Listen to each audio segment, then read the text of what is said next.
आपकी खुद की जर्नी स्कूल लाइफ की, कॉलेज लाइफ की कैसी रही, ये बच्चे जानने के लिए बहुत उत्सुक रहते हैं। स्टूडेंट पॉइंट ऑफ व्यू से बात करें तो वो सारी हरकतें की हैं जो एक नॉर्मल बच्चा या एक एवरेज स्टूडेंट करता है।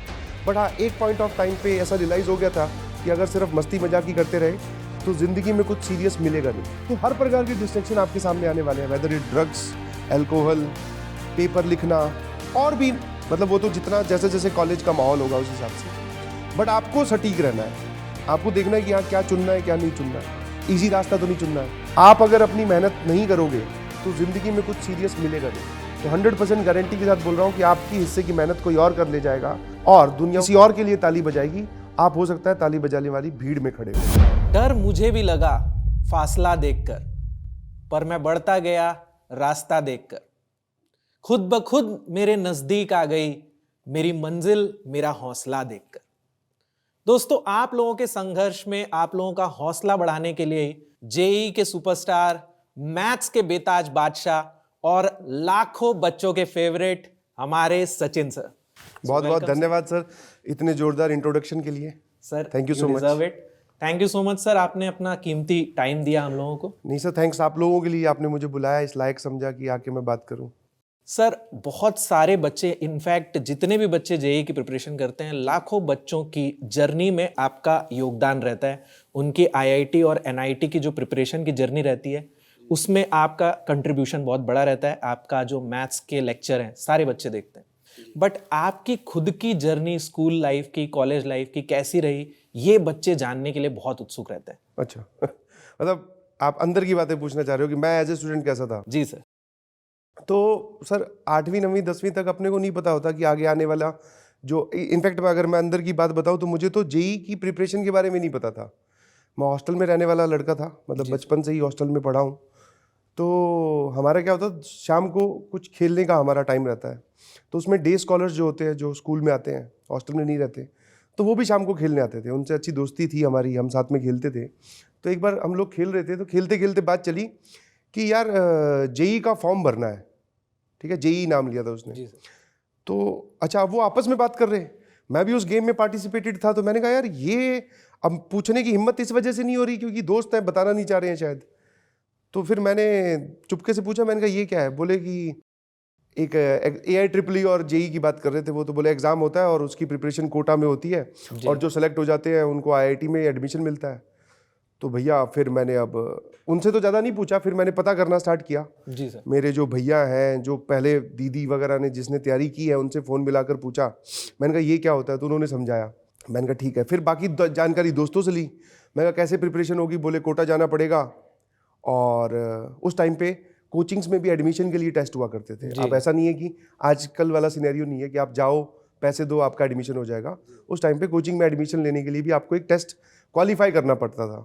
तो सबने वो पहले तो वो टेस्ट, जिस कोचिंग में एडमिशन लेना है उसका फॉर्म भरा।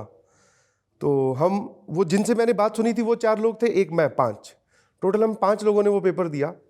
अब मतलब जो भी है, अच्छा वो पांचों, बाकी चारों मुझसे ज़्यादा इंटेलिजेंट थे। अच्छा। अगर आप नंबर्स की बात करोगे तो 9th में भी उनके परसेंटेज, 10th में भी मुझसे ज़्यादा परसेंट आए थे। बट जब वो टेस्ट हुआ तो उस टेस्ट के रिजल्ट में हम 2 लोग सेलेक्ट हुए थे सिर्फ, बाकी 3 डिसक्वालीफाई हो गए। ठीक है, और उन 2 में से भी हम 2 कोटा पहुंचे, जिसमें से एक विद इन वीक वापस भाग के आ गया। बोले मुझे घर से दूर मेरा मन नहीं लग रहा। और मैं उसमें इसलिए जीत पाया क्योंकि मैं तो घर से ही दूर था, तो मुझे ऐसा कुछ खास फर्क पड़ा नहीं। तो प्लानिंग 5 लोगों ने की, इनफैक्ट 4 ने की। उस प्लानिंग में से मैंने कोई इन्फॉर्मेशन उठाई, मैं कोटा पहुंच गया और फिर वहाँ पर अपनी जर्नी स्टार्ट की। जब पहुँचे तब एवरेज स्टूडेंट थे। इनफैक्ट जो बाकी बच्चे सोचते हैं कि सर जो है वो बहुत इंटेलिजेंट रहे होंगे, नहीं, सर ने भी बहुत मस्ती की है, बैकलॉग खूब हुआ है, अप्स डाउन्स आए हैं, कभी पढ़ रहे हैं कभी नहीं पढ़ रहे हैं, मस्ती कर रहे हैं, ख्यालों में खोए हुए हैं। तो वो सारे करते करते 11th और 12th की जर्नी निकल गई। 12th के साथ पेपर दिया तो ये एहसास हुआ कि हाँ यार, जो हमने कमियां की थी या फिर जो हमने मक्कारी की उसकी वजह से रैंक अच्छी नहीं आई।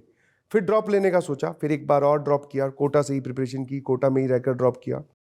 फिर अच्छी रैंक आई, फिर हमें IIT में तो नहीं सेलेक्ट हो पाया, पर हाँ NIT में मैं सेलेक्ट हो गया था। NIT कुरुक्षेत्र से पास आउट हूँ। और स्टूडेंट पॉइंट ऑफ व्यू से बात करें तो वो सारी हरकतें की हैं जो एक नॉर्मल बच्चा या एक एवरेज स्टूडेंट करता है। बट हाँ, एक पॉइंट ऑफ टाइम पे ऐसा रियलाइज़ हो गया था कि अगर सिर्फ मस्ती मजाक ही करते रहे तो ज़िंदगी में कुछ सीरियस मिलेगा नहीं। तो वहाँ पे अपने आप को थोड़ा सा संभाल कर एक मोमेंट ऑफ टाइम पे पढ़ाई की है, जिसका मतलब नतीजा काफ़ी अच्छा रहा। तो सर इस कहानी से बच्चे जो हैं कहीं ना कहीं रिलेट कर रहे होंगे, क्योंकि लगभग जितने भी बच्चे जेई नीट की तैयारी करते हैं सबके साथ ही ये होता है कि शुरू में थोड़ा डिस्ट्रैक्शन होता है, उसके बाद फिर संभलते हैं और फिर कहीं ना कहीं जाके उन लोगों को रियलाइज होता है। बिल्कुल सही। लेकिन सर फिर भी बहुत सारे ऐसे बच्चे हैं जो जेई नीट की प्रिपरेशन करते हैं और सिर्फ 5 से 10% बच्चे जो हैं वो शायद अपने ड्रीम को अचीव कर पाते होंगे, अपना जो गोल है उनका बिल्कुल सही। आईआईटी एनआईटी जाने का।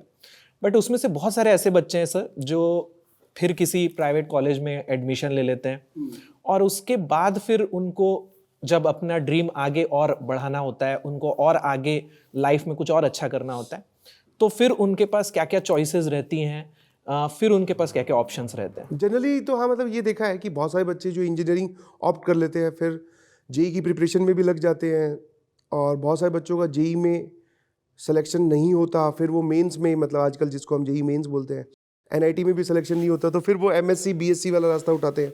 कुछ लोग प्राइवेट कॉलेजेस इंजीनियरिंग के बहुत सारे हैं इंडिया में, तो फिर प्राइवेट कॉलेज से जिसकी फ़ीस बहुत ज़्यादा होती है वहाँ से अपना बीटेक परस्यू करते हैं। बट जेई में आई बिलीव सभी लोगों को, आजकल जनता जो है समझदार है, सबको पता है कि आईआईटी में एडमिशन लेने का आपके पास में एक रास्ता और है, आप गेट का पेपर दीजिए, गेट के थ्रू आप अपनी जो एमटेक है, हायर स्टडीज़ है, वो आप आईआईटी से कर सकते हो, और सभी लोग करते हैं। मेरा इंक्लिनेशन थोड़ा कम था गेट की तरफ, बिकॉज पुराने टाइम पे, हमारे टाइम पे गेट मतलब कि सरकारी नौकरी में जाने का रास्ता। 2014 का पास आउट हूँ, 2013 तक जितनी भी मेरी ब्रांच इलेक्ट्रिकल रही है, जितनी भी इलेक्ट्रिकल की बड़ी बड़ी सरकारी जो कंपनियां हैं, बीएचईएल है, पावर ग्रिड, हाँ पावर ग्रिड है, ये सब कॉलेजेस में आती थी प्लेसमेंट के लिए। जी सर। कॉलेजेस में आके डायरेक्ट रिक्रूटमेंट होता था, कोई पेपर नहीं देना होता था। 2013 में ये हुआ, 2014 में रूल आ गया जब हमें प्लेसमेंट में बैठना था कि अब अगर आपको गवर्नमेंट नौकरी चाहिए तो आपको पेपर देना पड़ेगा। तो वो गेट का ही पेपर था, गेट के थ्रू सिलेक्शन होने स्टार्ट हो गए। तो मेरा इंक्लिनेशन नहीं था उतना, बट हाँ मैंने अपने दोस्तों को देखा है जो कि कुरुक्षेत्र से ट्रैवल करके दिल्ली आते थे गेट की कोचिंग करने। सैटरडे संडे की क्लासेस हुआ करती थी, क्योंकि इंजीनियरिंग कॉलेज में सैटरडे संडे आपका ऑफ होता है जी। तो 2 दिन के वीकेंड बैचेस चलते थे दिल्ली में, तो यहाँ आके वो रुकते थे, फिर पढ़ाई करके वापस अपने कॉलेज में वापस चले जाते थे मंडे को। बट अब शायद गेट का क्रेज भी बढ़ गया है, और दूसरा हमने पीडब्ल्यू ने खासकर जो ईज है वो बढ़ा दी है बच्चों की। अब हम ऑनलाइन ही घर पे बैठे बैठे आप प्रिपरेशन कर सकते हो, आप अपने कॉलेज में भी हो, आपका वो ट्रैवलिंग टाइम बच जाएगा, आपका वो खर्चा बच जाएगा। जी सर। क्योंकि आप यहाँ आके रुकोगे भी, कॉलेज इंस्टीट्यूट में तो जाओगे, बट आपको कहीं ना कहीं अपना रूम भी लेना पड़ेगा, तो वो सारे खर्चे अब बच जाएंगे, प्रोवाइडेड अगर बच्चा सिंसियर है। और अब सिंसियरिटी और बढ़ती जा रही है। हमारे टाइम पे ये बच्चे करते थे फाइनल ईयर में, या फिर प्री फाइनल ईयर से, थर्ड ईयर से स्टार्ट करते थे। अब मैं देखता हूँ कि इंजीनियरिंग कॉलेजेस में बच्चे जाते ही, जिनका गेट की तरफ इंक्लिनेशन है, वो गेट की प्रिपरेशन स्टार्ट कर देते हैं, वरना कोडिंग में लग जाते हैं, अपने स्किल्स को इम्प्रोवाइज कर रहे हैं, क्योंकि उनको पता है कि नौकरी पाना मुश्किल है, और ज़्यादा नौकरी अच्छी वही पाएगा जिसकी स्किल ज़्यादा अच्छी होगी। तो आजकल जनता जागरूक है, और पीडब्ल्यू उनकी बहुत अच्छे से मदद कर रहा है। और कॉलेज लाइफ में थोड़े पैसों की भी कमी चलती है, तो मेरे ख्याल से अपने जो बैच के प्राइजेज है वो इतने ज़्यादा नहीं है। जी सर, अगर हम बात करें पराक्रम बैच की तो 5000-6000 के अराउंड हम लोगों ने बैच की प्राइसेस रखी हुई हैं। बिल्कुल सही। तो मतलब अब काफ़ी अफोर्डेबल हो गया और बहुत अच्छी क्वालिटी भी मिल रही है बच्चों को। So it has become a very good option for बच्चे। तो उनके लिए मतलब अपना ड्रीम वापस से, बेसिकली क्या होता है कि आप आईआईटी में जाना चाहते हो, वहाँ की आप लाइफ जीना चाहते हो, वहाँ के लोगों से इंटरेक्ट करना चाहते हो, उनकी मेंटालिटी देखना चाह रहे हो कि ये क्या सोचते हैं यार, इनमें कहाँ से ऐसी पावर आ जाती है, मतलब 21-22 के ये होते हैं और ये एक अपनी कंपनी बनाने चल पड़ते हैं, ऐसी सोच कहाँ से आती है। तो उस कैंपस में पहुँचने का इनके पास एक ऑप्शन और भी है। आप चाहे एमटेक में एडमिशन ले रहे हो, बट हाँ आपका अगर आईआईटीएन का टैग लग रहा है, एमटेक में जाके लग रहा है, तो उसकी भी मार्केट में वैल्यू काफ़ी सिग्निफिकेंट है। तो मेरे ख्याल से बच्चों को जाना चाहिए और अपने ड्रीम का दूसरा जो मौका है और उसको जरूर आजमाना चाहिए, गेट देना चाहिए। जी सर, मैं इससे इतना ज़्यादा इसलिए रिलेट कर पा रहा हूँ सर क्योंकि मेरी भी स्टोरी कुछ ऐसी ही थी। बिल्कुल सही। मैं एक बहुत ही साधारण से स्कूल में पढ़ता था, तो हम लोगों को भी बिल्कुल भी उस टाइम गाइडेंस ही नहीं थी। उस टाइम जेई नीट के बारे में, AIEEE के बारे में किसी को भी नहीं पता रहता था हमारे स्कूल से। तो जब मैं 12वीं पहुंचा तब धीरे धीरे थोड़ा बहुत समझ में आया, लेकिन तब तक बहुत लेट हो चुका था और हमारे यहाँ इतनी अच्छी प्रिपरेशन भी नहीं थी। फिर उसके बाद कॉलेज तो चले गए, प्राइवेट इंजीनियरिंग कॉलेज ज्वाइन किया, बट हमारे कॉलेज में बहुत माहौल था गेट का, क्योंकि हमारे बहुत सारे सीनियर्स थे जिन्होंने गेट क्रैक किया था। तो हमारे कॉलेज में बहुत अच्छा गाइडेंस था गेट के लिए। तो हम लोगों को फर्स्ट ईयर से ही क्लियर था कि ठीक है 12वीं में नहीं पहुंच पाए, लेकिन अभी भी एक रास्ता है हमारे पास आईआईटी का एनआईटी का टैग लगाने का। और मेरे को याद है कि जब मेरी रैंक आई थी उस टाइम से ही, उसी साल से ही पीएसयू ने भी स्टार्ट किया था गेट 2010 में रिक्रूट करना। तो मेरे पास ऑप्शन था सर आईओसीएल ज्वाइन करूं या एमटेक कर लूं आईआईटी से। तो मैंने आईओसीएल ड्रॉप करके एमटेक करना प्रेफर किया, क्योंकि मेरा भी जैसे आप बता रहे हैं ना, मेरा भी एक गोल वही था कि आईआईटी पहुंचे, एनआईटी पहुंचे, देखे वहां पे क्या होती है, कैसी पढ़ाई होती है, वहां के जो बच्चे हाँ, होते मतलब हैं उनकी मेंटालिटी कैसे रह रहे हैं लोग, कैसे हॉस्टल्स है। बेसिकली आपको कैंपस तो वही शेयर करना है ना। जी आप सर। चाहे एमटेक में ही पहुंच रहे हो, लोगों की मेंटालिटी तो आपको वहां की पता चली जाएगी, सारी फैसिलिटी तो आप वही यूज कर रहे हो। जी सर। और एक बहुत अच्छा जब आप वहाँ के लोगों से मिलते हैं, जब आप वहाँ के बाकी के स्टूडेंट से बात करते हैं ना, तब आपको एक्सपोजर मिलता है कि मतलब सिर्फ ये नहीं है, और भी बहुत सारी चीजें हैं। जैसे हम लोगों को उस टाइम तक आइडिया नहीं रहता कि लाइफ में करना क्या है, लेकिन जब वहां जाते हैं और इतने सारे लोगों से, सबके अलग अलग सपने होते हैं, सबका अलग अलग स्किल सेट होता है। कोई कुछ करना चाहता है, कोई एंटरप्रेन्योर बनना चाहता है, कोई अपना कुछ अलग काम करना चाहता है, किसी को कुछ में इंटरेस्ट रहता है। हाँ हाँ, नहीं, कॉलेज में जाकर मतलब बच्चे ऐसे सोच के चलते हैं, जैसे एज ए स्टूडेंट मैं बात करूँ तो हमें भी ऐसे लगता है कि यार इंजीनियरिंग कॉलेज में एडमिशन हो गया, बीटेक कर लिया तो मतलब अब मैं बहुत अच्छा इंजीनियर बनूंगा। बनना चाहिए इंजीनियरिंग, अगर आपका मन है तो जरूर करनी चाहिए, और आपको उसमें कोई डाउट नहीं है कि आप अच्छा इंजीनियर बन रहे हो। बट जब आप कॉलेज में पहुंचोगे तब आपको बहुत सारी चीजें दिखाई देगी। एक मुझे इंसिडेंट आज भी अच्छे से याद है। हमारे वहां पर एक वो एक्टिविटी रूम हुआ करता, जिसको मतलब ड्रामेटिक एंड क्लब, मतलब जहाँ पे आप गाना बजाना और ये सब करते हैं। अपना कभी इंटरेस्ट रहा नहीं गाने बजाने में, तो हमारे हॉस्टल के सामने एक छोटा सा कमरा था, वो ड्रामेटिक क्लब को दे रखा था। तो वहां पे मैं देखता हूँ कि हमारे साथ का फर्स्ट ईयर का लड़का जो रात को गिटार वितार बजा रहा है, ड्रम बजाई जा रहा है। मैं कहा यार ये आदमी पागल वागल है क्या? मैं कहा इसको सोने वक्त वाले वक्त ये गाने बजाने कर रहा है। तो फिर मतलब हमने उसको जज करना स्टार्ट कर दिया कि हाँ मुझे वो काम नहीं पसंद, वो कर रहा है तो पक्का उसमें कुछ खामी होगी। तो ऐसे ही करते करते एक दिन वो मुझे मैस में मिला, गिटार टांग रखा था। तो मैंने जैसे अब ये देखकर अपने क्या बाहर से जज करने स्टार्ट करते, मैंने सोचा इसकी रैंक यार ऐसी कोई फर्जी सी रैंक आई होगी, गलती से इसका एडमिशन हो गया है, अब जो है ये गाने बजाने वाले रूट पे जाना चाहता है। तो मैंने बातों बातों में बात छेड़ तो ली, मैंने कहा हाँ भाई कहाँ के रहने वाले हो, कितनी रैंक आई है? मेरी कुछ 3000 समथिंग के करीब रैंक आई थी। उसने अपनी रैंक बताई, मतलब वो हमारा कॉलेज का रैंक ओपनर था, मतलब सेकंड नंबर या थर्ड नंबर का था। उसकी रैंक आई हुई थी 1200-1300 में।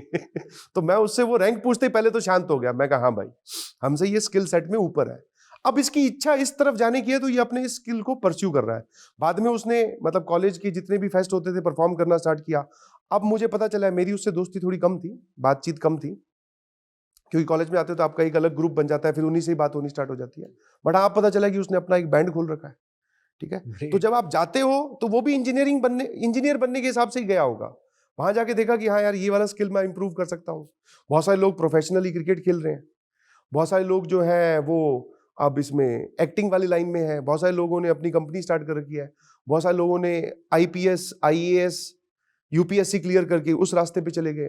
तो सबके वहां पे जाकर डाइवर्जन आते हैं जब आप देखते हो बाकी लोगों को ये काम करते हुए कि हाँ यार और भी ऑप्शंस है बनने। हम यहाँ पे इंजीनियर, जैसे मैं अपना एग्जांपल लूँ तो मैं भी इंजीनियर ही बनने गया था, बट देखते देखते पता नहीं कैसे मैं अब मैथ्स टीचर बन गया हूँ।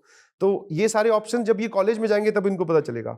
और जितना अच्छा कॉलेज होगा उतने ही अच्छे आसपास वाले बच्चे होंगे और उतने ही अच्छे उनकी सोच होगी।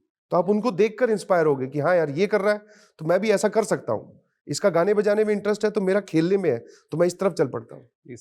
तो वो कॉलेज का माहौल डिपेंड करता है। आईआईटी एनआईटी आपको सिर्फ हाई पैकेज वाली जॉब नहीं देता, आपको वो कॉन्फिडेंस भी देता है कि आप ये डिसाइड कर सकें कि आप जो करना चाहते हैं, जो आपकी हॉबीज हैं, या आप जिस चीज में अपना करियर बनाना चाहते हैं, आप वो कर सकते हैं। और जब अपने आसपास आप ऐसे लोगों को देखते हैं करते हुए तो आप और भी ज्यादा मोटिवेट होते हैं। दूसरा, वो लोग वहां जो पहुंचे हैं वो अपनी मेहनत करके पहुंचे ना, तो उनको पता है कि मैं एक पोर्शन में मेहनत करके आया हूं, यहां तक पहुंच गया। अब अगर मैं कोई दूसरा पोर्शन या कोई दूसरा पार्ट या कोई दूसरा स्किल उठा रहा हूं, इसमें मेहनत करूंगा तो आगे तक पहुंच जाऊंगा। यही हम लोग प्रिपरेशन करते वक्त बच्चों को भी सिखाते हैं कि अल्टीमेट एम, तुम्हें ऐसा लगता है कि सिलेक्शन करवाना है तुम्हारा, बट हमारा ऐसा है कि तुम्हें मेहनत करना सिखाना है, कि जिस भी फील्ड में उतरो इतनी मेहनत करो कि आप उस फील्ड में एकदम 100% सक्सेसफुल होने की तुम्हारी कोशिश रहे। अब वो सक्सेसफुल हो पाओ ना हो पाओ दैट इज ए सेकेंडरी, मतलब रिजल्ट जो है वो सेकेंडरी आउटकम है, बट आपने कितनी अच्छे से मेहनत की दैट डिपेंड्स। तो ये मेहनत करके वहां पहुंच रहे हैं तो किसी भी स्किल को उठाएंगे ऑब्वियसली उसमें नंबर 1 बन ही जाएंगे। जी सर। और जेई की प्रिपरेशन करते करते जो उनको प्रिपरेशन की एक जो आदत हो जाती है, जो उनको प्रिपरेशन करने की हाँ, चीजें इसके आपको बाद में समझ में आती है। जितने भी जैसे दोस्तों ने मैंने गेट का पेपर नहीं दिया है, बट मेरे दोस्तों ने पेपर दिया। इनफैक्ट जो हमारे साथ क्रिकेट खेलता था उसकी तो रैंक भी शायद 12 आई है, ऑल इंडिया रैंक 12 आई है। जी तो सर। जब तक हमारे साथ वो खेलता था हमें भी ऐसे लगता था टाइम पास के लिए दिल्ली जा रहा है। बट जब उसकी गेट की रैंक आई तो मतलब बहुत सारी चीजें ना शांत कर देती हैं, आपका जो रिजल्ट होता है वो दूसरों को चुप करवा देता है। और फिर उसके बाद में गेट भी उसने ड्रॉप कर दिया, फिर उसने यूपीएससी की प्रिपरेशन की और फिर यूपीएससी में अच्छा फोड़ा। अब वो जो है वो आईपीएस ऑफिसर है। तो वैसे ही आप जब कॉलेज में जाओगे तो मतलब वहां की अब जीने पर ही पता चल सकता है। आप ज्यादा चीजें डिस्क्राइब नहीं कर सकते ना वर्ड्स में कि ऐसा हो जाएगा वैसा हो जाएगा। जाओगे तो पता चलेगा कि हाँ यार मजेदार लाइफ है। और दूसरा, चलते चलते रास्ते लिए जाते हैं। ऐसा नहीं है कि मतलब कुछ लोग सोचते हैं ना कि सर आजकल क्या डिस्कशन टेबल पे बहुत ज्यादा होने लग गया, पेरेंट्स सामने बैठे हैं, होना चाहिए, अच्छी बात है। बच्चा बैठा है, फिर एक काउंसलर बुला लिया, ऑनलाइन कोई काउंसलर बुक कर रखा है कि इसको हम किसकी प्रिपरेशन करवाएं, इसकी कुंडली देखिए, इसका हाथ देखिए, रेखाएं देखिए। बाद में पता चलता है कि वही बच्चा कॉलेज में जाता है, एक दोस्त ने कंधे पे हाथ रखा कि भाई साहब एक काम करते हैं यार, कंपनी खोलते हैं। वो बोलता है चलो कंपनी खोल देते हैं। तो वो रेखाएं, हाथ और वो काउंसलिंग का कोई फर्क नहीं पड़ता। वो कॉलेज में जाकर बच्चा जब खुद फील करेगा उसके साथ वाले क्या कर रहे हैं, तो वो अपने आप अपना रास्ता चुन लेगा। उसके बाद में वो जब खुद ने चूज किया तो ऑब्वियसली उसमें जी जान तो लगा ही देगा। सर आपके जो लेक्चर्स होते हैं, आपकी जो लेक्चर्स देखकर बच्चों को मैथ्स में प्यार आ जाता है, बच्चे जो हैं वो उनका मैथ्स के लिए प्यार जो है वो तो आपकी वजह से। लेकिन आपको मैथ्स से प्यार कैसे हुआ, उसकी क्या जर्नी है? सर अपने टीचर्स की वजह से। टीचर्स कोटा में लकीली बहुत अच्छे मिले, सारे टीचर्स अच्छे होते हैं। कई बार आपकी किसी सब्जेक्ट में फ्रीक्वेंसी मैच नहीं होती तो आपको लगता है कि टीचर बेकार है। हम अपने आप पे जनरली कभी डाउट नहीं करते ना, हमें अपने दोष दूसरों के गले में डालने की बचपन से आदत रहती है। सभी इंसानों को ऐसे ही बनाया भगवान ने। तो मेरी केमिस्ट्री बड़ी वीक थी, तो मुझे लगता था केमिस्ट्री का अगर मुझे कोई जोरदार टीचर मिलता तो मैं ये कर देता। इनफैक्ट वो रोंग है, मेरे उसमें मेहनत कम थी। बट हाँ, मैथ्स में एक इंक्लिनेशन शुरू से थी, अच्छा लगता है। फिजिक्स भी इक्वली अच्छा लगता था। और मैथ्स का टीचर क्यों बना उसकी भी बड़ी इंटरेस्टिंग कहानी है। मेरे जो सीनियर थे फाइनल ईयर में, वो किसी कोचिंग इंस्टीट्यूट में पढ़ाते थे और वो कोचिंग इंस्टीट्यूट कुरुक्षेत्र में ही था। और वही कंपनी रिक्रूटमेंट के लिए आ रही थी, कोचिंग वालों ने जाना स्टार्ट कर दिया था कॉलेज में प्लेसमेंट्स के लिए। तो उन्होंने मुझे बोला कि तू पढ़ाना चाहता है क्या। उनसे पहले डिस्कशन हुई थी जब वो कॉलेज में थे, तो बातें चलती रहती थी कि हाँ पढ़ाना अच्छा लगता है। एक दो बार एनजीओज में एक साथ लेक्चर भी लिए हैं। तो उसने बोला कि ठीक है, तो फिर तू तैयारी कर ले, कल मैं आ रहा हूँ और एक बढ़िया सा अपना डेमो प्रिपेयर कर ले और टेस्ट होगा। मैंने कहा ठीक है। मैंने कहा कोई किताब विताब दे दो, 4 साल हो गए पढ़ाई छोड़ी हुई। तो उन्होंने बोला मेरे पास तो यार मैथ्स की किताब है, क्योंकि वो मैथ्स पढ़ाते थे।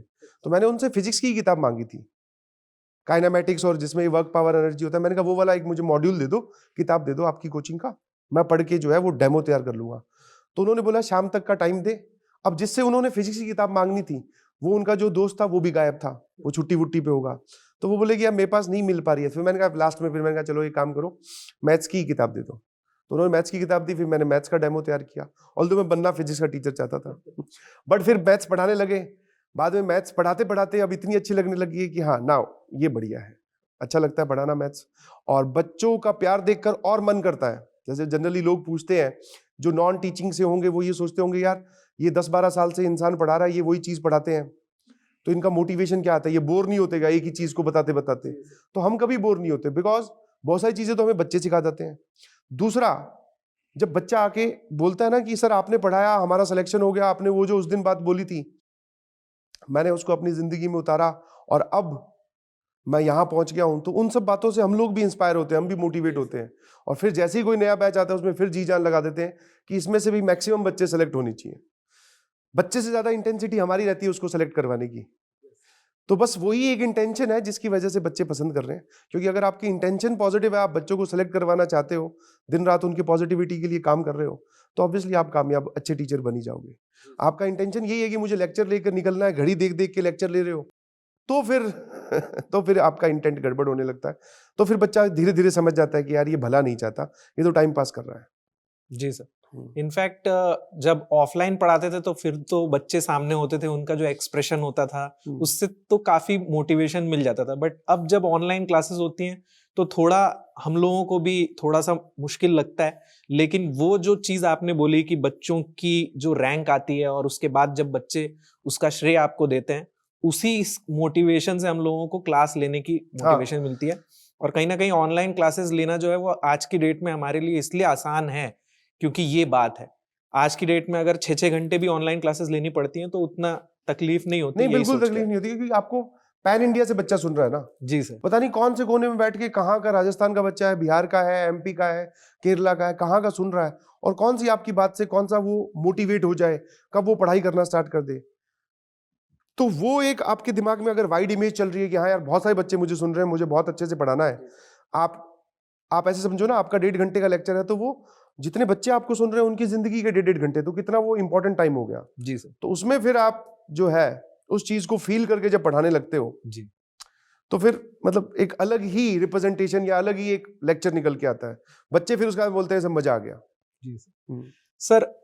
जो बच्चे मान लीजिए गेट के लिए प्रिपेयर करते हैं, उन लोगों की आज की डेट में एक बहुत बड़ी समस्या ये रहती है कि ऑनलाइन क्लासेस में 3-3 4-4 घंटा बैठना और डेली डेली ये चीज करना और फिर भी कंसिस्टेंट रहना काफी मुश्किल होता है। जैसे हमारे पराक्रम बैच की क्लासेस जो हैं वो 4 घंटे तक भी चलती हैं और कभी कभी वीकेंड की क्लासेस होती हैं, काफी लंबी लंबी क्लासेस होती हैं। तो इन बच्चों के लिए आप क्या कहना चाहेंगे कि ऑनलाइन पढ़ते हुए अपने आप को कंसिस्टेंट कैसे तो रखें? मेरे ख्याल से उन लोगों ने, जितना मैंने गेट की प्रिपरेशन के बारे में सुना, मेरे छोटे भाई ने भी की है, मेरे दोस्तों ने भी की है जो कॉलेज, जैसे मैं उनसे पूछता था तुम सैटरडे संडे क्लास लेने जाते हो, तो मैंने कहा यार वो पूरे इंजीनियरिंग का सिलेबस, और वो भी 1 या 1.5 साल में तुम्हें पूरा पढ़ा देंगे, और वो भी 2-2 दिन, जी या तो वो पूरे हफ्ते क्लास ले रहे हैं। तो बोले कि भैया सिंपल सा सीन है, 8 बजे सुबह क्लास में टीचर घुसता है, उसके बाद में वो पढ़ाना स्टार्ट करता है, और वो शाम तक 6 से 7-7 8-8 बजे तक पढ़ाता है। 12-12 घंटे की क्लासेस होती हैं। मैंने कहा यार बैठना तो हेक्टिक होता है। बोले हाँ। अब जब ये वाली कंप्लेन मेरे ख्याल से 11th-12th वाले बच्चे करे तो ज्यादा अच्छा लगता है, क्योंकि उनमें क्या है, चुलबुलापन होता है, वो थोड़े से डिस्ट्रैक्टेड रहते हैं कि अरे यार कोई बात नहीं, उनको नहीं पता ना जिंदगी के थपेड़े वो सिर्फ इन्होंने सुना होता है कि हाँ भाई मेहनत नहीं करोगे तो ये हो जाएगा, उनकी अभी रियलाइजेशन नहीं हुई होती। बट जो गेट का पेपर लिखने जा रहे हैं, तो उन्होंने कहीं ना कहीं जिंदगी देख ली है, उन्होंने इस बात को कहीं ना कहीं फील कर लिया है कि अगर मेहनत नहीं की, पहले नहीं मेहनत की थी, इस वजह से आप किसी अच्छे कॉलेज में नहीं पहुंच पाए, अब मेहनत नहीं करोगे तो आप किसी अच्छी पोजीशन पे नहीं पहुंच पाओगे। जी सर। तो उनको कहीं ना कहीं वो बात रियलाइज हुई होती है, इसीलिए इंजीनियरिंग वाले टाइम पे बच्चा ज्यादा मैच्योर हो जाता है। तो वैसे तो मेरे ख्याल से ये कंप्लेन नहीं करनी चाहिए, बट अगर फिर भी कंप्लेन कर रहे हैं तो बाकी दुनिया को देख लो भाई। आप अगर अपनी मेहनत नहीं करोगे तो 100% गारंटी के साथ बोल रहा हूं कि आपकी हिस्से की मेहनत कोई और कर ले जाएगा, और दुनिया उस किसी और के लिए ताली बजाएगी। आप हो सकता है ताली बजाने वाली भीड़ में खड़े हो। तो उस दिन को इमेजिन कीजिए। और हेक्टिक सबके लिए है, जो पढ़ा रहा है उसके लिए भी तो हेक्टिक है। जी सर। तो जो आपके लिए पढ़ना हेक्टिक है, तो एक बार उसकी तरफ देख लो जो पढ़ा रहा है, और एक बार अपनी जिंदगी की तरफ देख लो कि क्या आपको यहां से फायदा होने वाला है। कंपटीशन इसी को तो बोलते हैं। आसान होता, गोवा के बीच पे क्लासेस चल रही हैं, ठंडी ठंडी हवा चल रही है, तो सब लोग प्रिपरेशन करते हैं। जी सर, आसानी ऐसा से नहीं मिलने होता है वाली ना। चीज हाँ। चाहिए किसको आज। वो ये ना, तो मन को अच्छा लगना और एक्चुअल में जो अच्छा होना, उसमें डिफरेंस बहुत है। और वो डिफरेंस जो समझ जाएगा, वो अपना रास्ता फटाफट चुनकर फटाफट मेहनत करके कामयाब होने की कोशिश करेगा। वो ये सब बातें बोलेगा ही नहीं। समझ में आया? बच्चे हमने देखे ना, कहीं पर भी रह रहे हैं, पढ़ रहे हैं, उनको फर्क ही नहीं पड़ता। वरना जनरली हम लोग अगर जाएं तो पहले कमरा अच्छा होना चाहिए, गद्दा अच्छा होना चाहिए, कूलर पंखे की फैसिलिटी होनी चाहिए। मैं मानता हूँ ये अच्छी चीजें हैं जी। बट सिर्फ आप इन्हीं की वजह से पढ़ाई करोगे, वो बहुत बेकार चीज है। आपके अंदर एक आग लगी हुई है कि मुझे कुछ कर दिखाना है। अब वो आग जो है वो इतनी स्ट्रांग होनी चाहिए कि आप किसी भी हालत में पड़ जाओ। जी सर। सर मैंने अक्सर देखा है जो बच्चे जेईई में बहुत एफर्ट लगाते हैं और उसके बावजूद भी उनका सिलेक्शन नहीं होता, फिर जब वो कॉलेज आते हैं और फिर जब उन्हें पता भी चलता है कि हाँ एक और चांस है, लेकिन फिर वो घबराते हैं इस बात से कि कहीं दोबारा उनके साथ वो चीज़ ना हो। तो कहीं ना कहीं वो थोड़ा सा मोटिवेशन उन लोगों को चाहिए रहता है कि ठीक है एक बार आप नहीं कर पाए, लेकिन दोबारा अगर आप मेहनत करोगे तो वापस कर सकते हो। ये ऐसा नहीं है कि आपका एक जगह फेलियर हो रहा है तो इसका मतलब जिंदगी में कभी किसी और चीज में सक्सेस ही नहीं मिलेगी। और एक जो हार सिखा सकती है ना, वो जीत कभी नहीं सिखा सकती। और ये वाली बात जो हारा हुआ व्यक्ति वही जानता है। तो जब वो दोबारा स्टार्ट करेगा, या फिर दोबारा उसके स्टार्ट करने का डर जो है वो जेन्युइन भी है कि पिछली बार भी मेहनत बहुत की थी यार और कुछ नहीं हुआ, इस बार भी मैं पूरी अपनी जी जान लगा दूं तो कुछ नहीं हुआ। तो उस मोमेंट पे तो सिर्फ ये सोचना चाहिए, अगर मेहनत ही करनी स्टार्ट नहीं की तो आप जिस स्टेज पे हो तो उससे नीचे ही जाओगे, ऊपर तो कभी आ ही नहीं पाओगे। और बाकी जो इंस्पिरेशन है वो आपके आसपास ही घूम रही है। मैं तो ऐसे मानता हूं कि अगर आपको इंस्पायर होना है, मोटिवेट होना है, तो आप अपने आसपास वाले लोगों को देख लो, पक्का आप ही के सर्कल में कोई ना कोई एक लड़का ऐसा जरूर होगा जो दिन भर आपके साथ मेहनत कर रहा है, मतलब सॉरी मजे कर रहा है। आप कैंटीन में घूम रहे हो, कैंटीन जा रहा है, आप मूवी देखने गए हो, मूवी देखने जा रहा है, बट जैसे ही आप अपने अपने कमरे में घुसे, आप तो बस क्या है, मोबाइल चला रहे हो, रील देख रहे हो, उसने किताब खोल ली। अब अगर जिस दिन आपको ये सच्चाई रियलाइज हो जाएगी कि यार मैं तो उसके साथ सुबह से घूम रहा था, उसने मेरे साथ टाइम पास किया, बढ़िया दोस्त है, अच्छा है, मैं तो आके क्या कर रहा हूँ, रील देखने लग गया या जो भी मूवी वूवी चला ली, वो जो है उसने किताब खोल ली, तो यहां पर डिफरेंस आ जाता है एटीट्यूड का।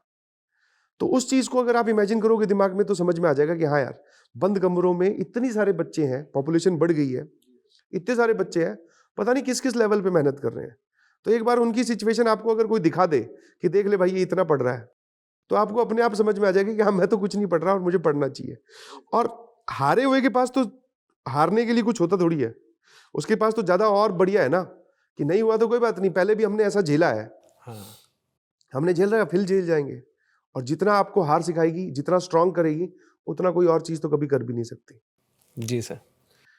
तो अपनी हार को साइड में रखो, पढ़ाई पे ध्यान दीजिए प्लीज, सारी चीजों को एक तरफ रख के, और इतनी अच्छी से पढ़ाई कर ले जाओ कि बाकी लोग आपसे आपकी स्टोरी पूछे कि भाई यार तू कैसा निठल्ला था और फिर तू सक्सेसफुल कैसे हो गया, हमें बता क्या तूने ऐसा किया। और ऐसे किया है, मेरे भी बहुत सारे दोस्त हैं कॉलेज में, जो है वो चल रही है, टाइम पास चल रहा है, मजाक मस्ती चल रही है, नॉर्मल स्कोर आ रहा है, हम सब ऐसे ही होते हैं कॉलेज में। फिर अचानक जैसे ही कॉलेज खत्म हुआ और उनकी मनपसंद नौकरी नहीं लगी, तो उनको एक धक्का महसूस हुआ। फिर भाई साहब दिल्ली आकर उन्होंने 1-1.5 साल प्रिपरेशन की, और किसी की ऑल इंडिया रैंक 12 आ रही है, 41 आ रही है, पता नहीं क्या क्या रैंक आ रही है। तो उन्होंने कहीं ना कहीं वो रियलाइजेशन किया है। जी तो सर। वो करना जरूरी है, वरना बहानों का सहारा लिए बैठे रहोगे तो फिर तो आप पीछे ही होते जाओगे, क्योंकि बाकी जनता पढ़ के आपसे आगे निकल रही है। कॉलेज में क्योंकि जब इंसान नए नए लोगों से मिलता है, नई नई दोस्तियां होती हैं, नए नए उस टाइम कई रिलेशंस बनते हैं, तो इसीलिए बच्चों में डिस्ट्रैक्शन बहुत जल्दी हो जाता है। हाँ। और इन कॉलेज का नाम ही डिस्ट्रैक्शन है, स्पेशली इंजीनियरिंग कॉलेज का। इंजीनियरिंग कॉलेज में तो आप गए हो, तो मतलब आपने डिस्ट्रैक्शन से ही आपका सामना होना है।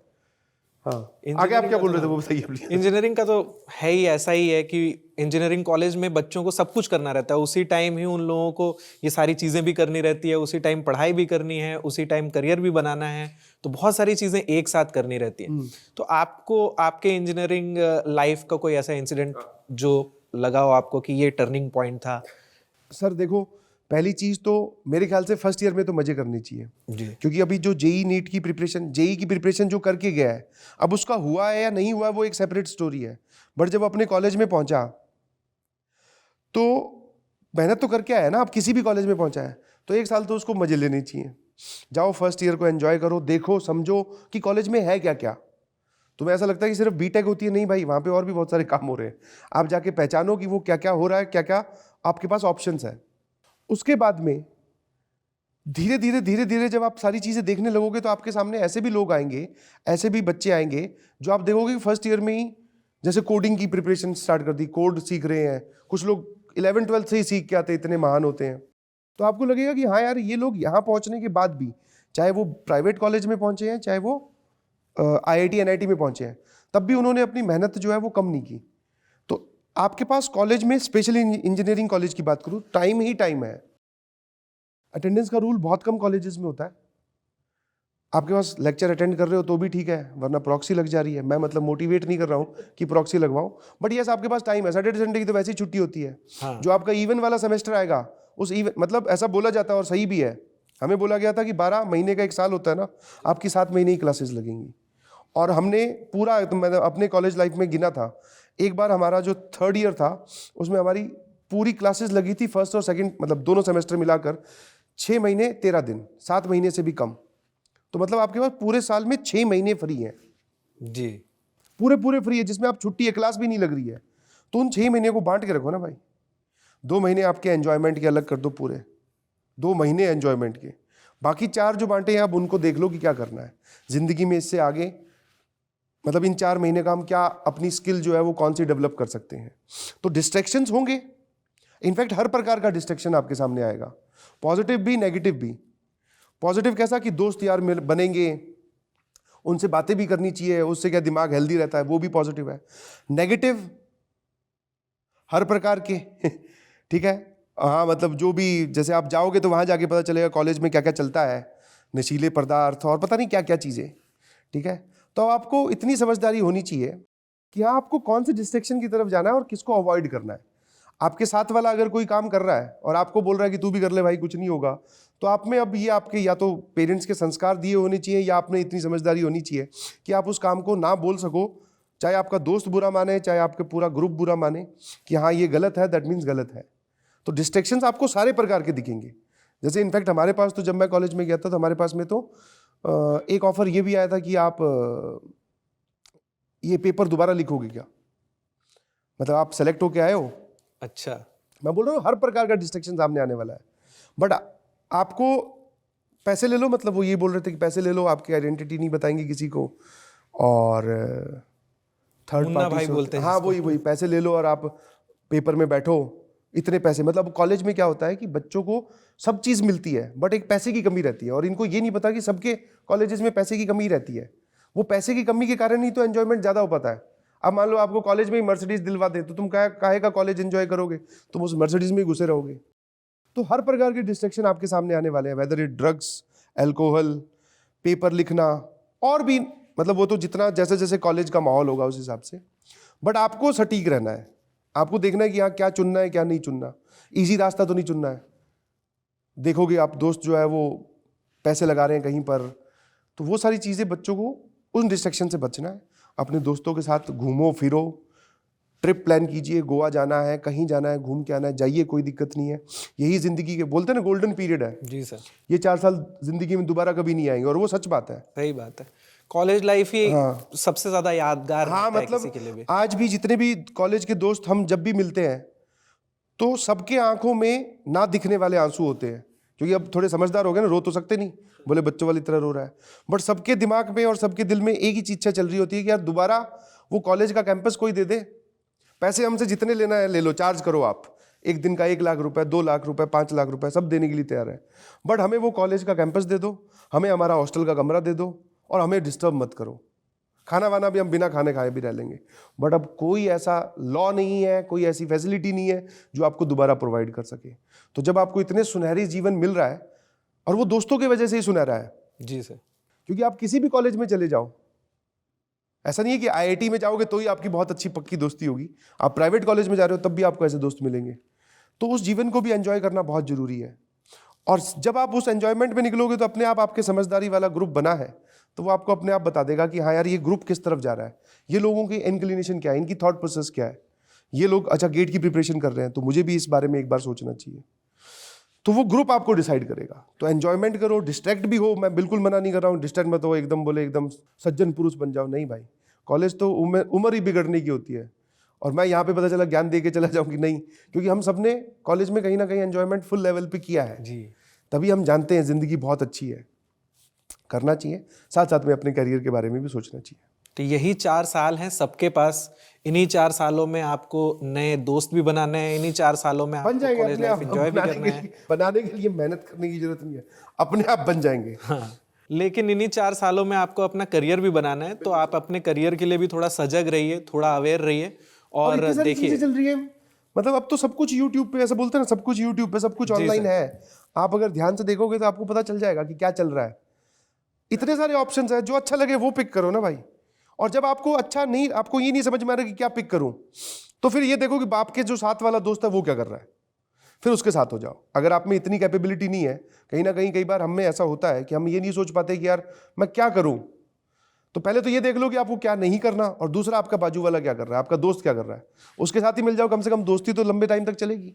प्रिपरेशन करने साथ जाओगे तो एक कमरे में दोनों बैठकर सब्जी रोटी तो अपनी बना पाओगे, एक सब्जी बना रहा दूसरा रोटी बना लेगा। तो ये अपने एक दोस्त चीज को अच्छी देखकर हुई आप है आगे सर बढ़ यूट्यूब के आने से, कि आज की डेट में किसी भी चीज का गाइडेंस चाहिए, कैसे करना है, कैसे स्टार्ट करना है, क्या होना चाहिए, तो सब कुछ पहले ही पता चल जाता है। पहले हमारे टाइम में इतना नहीं था, हमारे टाइम में तो जो आसपास लोग थे उनसे ही हम लोगों को गाइडेंस मिल सकता था। अब तो आप इंडिया के किसी भी कोने में हो, आपको हर चीज का गाइडेंस जो है वो यूट्यूब पे ही मिल जाता है, फ्री हाँ बस अवेलेबल। लिखना है, आपके दिमाग में क्या है वो लिखो। हाँ। उसके बाद में नीचे हेलो बच्चों मैं आपको शुरुआत समझाने आया मतलब हूँ। आपको ही करनी बहुत सारे पड़ेगी। लोग मिल जाएंगे। हाँ मतलब आपको हाँ एक बार इंटेंट शो करना होगा कि मैं ऐसा कुछ करना चाहता हूँ।